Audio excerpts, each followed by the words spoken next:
Imagine standing before the mightiest walls in medieval history, walls that had protected Constantinople for over 1,000 years, walls that had turned away countless armies. But in 1453, a 21-year-old sultan would change everything, not through brute force alone, but through one of history's most remarkable feats of engineering. The year is 1453. Constantinople stands as the last remnant of the once mighty Byzantine Empire. Its defenders are confident. After all, these walls had never fallen. They're 3 layers deep, 96 feet high, and 16 feet thick.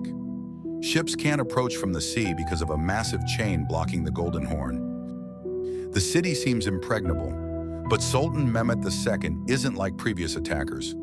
While others saw an impossible challenge, he saw an engineering puzzle.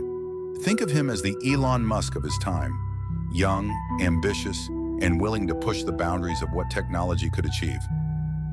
Here's where it gets interesting. Mehmet recruits a Hungarian engineer named Urban. Imagine the greatest minds of Silicon Valley being poached by a rival company. That's essentially what happened. Urban had first approached the Byzantines, but they couldn't afford his services. Their loss would become Mehmet's game-changing gain. What Urban and Mehmet created next would revolutionize warfare. They cast the largest cannon ever built, a 27-foot bronze monster that could hurl 600-pound stone balls over a mile. But here's the fascinating part. They had to solve problems we still face today in rocket science: metallurgy, ballistics, and structural integrity. Think about the challenges. The cannon was so powerful it could only be fired 7 times a day. After each shot, they had to cool the barrel with oil-soaked rags and realign it because the recoil shifted its position. It took 60 oxen and 400 men just to move it, yet they managed to transport it 140 miles to Constantinople. But Mehmet's genius didn't stop there. When faced with the chain blocking the Golden Horn, he engineered something unprecedented. Picture moving an entire fleet of ships over land. Sounds impossible, right? Yet on the night of April 22nd, 1453, Mehmet's engineers constructed a greased wooden track and, using pulleys and rollers, transported 70 ships overland, bypassing the chain completely. The logistics were staggering. They built a road of wooden planks, greased with animal fat, stretching for 2 miles.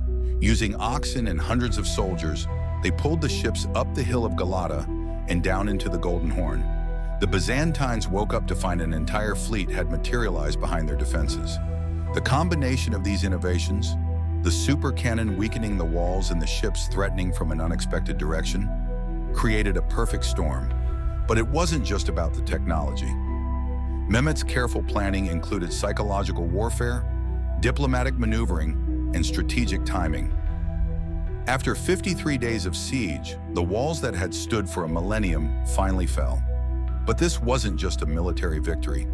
It was a triumph of engineering and innovation. The fall of Constantinople marked not only the end of the Byzantine Empire, but the beginning of a new age of warfare, where engineering would play a crucial role. Today, military engineers still study the siege of Constantinople. The lessons are timeless. Innovation beats tradition, adaptability trumps strength, and sometimes the best solution isn't to break through a wall, it's to think around it. When we look at modern military innovations, stealth technology, cyber warfare, or drone systems, we're seeing the same principle at work. The side with the most innovative engineering often has the advantage. Mehmet's siege reminds us that technology, properly applied, can overcome seemingly impossible odds. The fall of Constantinople wasn't just about the end of an empire. It was about the beginning of a new way of thinking about warfare and engineering. It showed that even the strongest walls can fall to superior innovation. As we face our own seemingly impossible challenges today, perhaps we can take a lesson from a young sultan who dared to think differently. Next time you hear about a game-changing innovation, remember, someone once moved 70 ships over a mountain and changed the course of history. Sometimes the craziest ideas are the ones that work. Thanks for watching.